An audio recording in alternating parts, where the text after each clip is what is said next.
In this video, we'll show how to install our eSIM so you can stay connected anywhere in the world. Go to Settings and select Connections. Choose SIM Manager and select Add eSIM.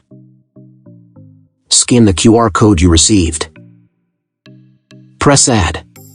Once the download is complete, set up your eSIM line. Choose a name for your eSIM. You can select Business or enter a custom name. Select your own mobile provider as the default line, and the same for calls and messages. If you're already abroad, select your eSIM for mobile data. Do not allow mobile data switching.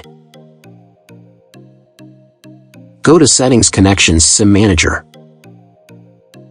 Go back to Mobile Networks, enable data roaming for your eSIM. That's it.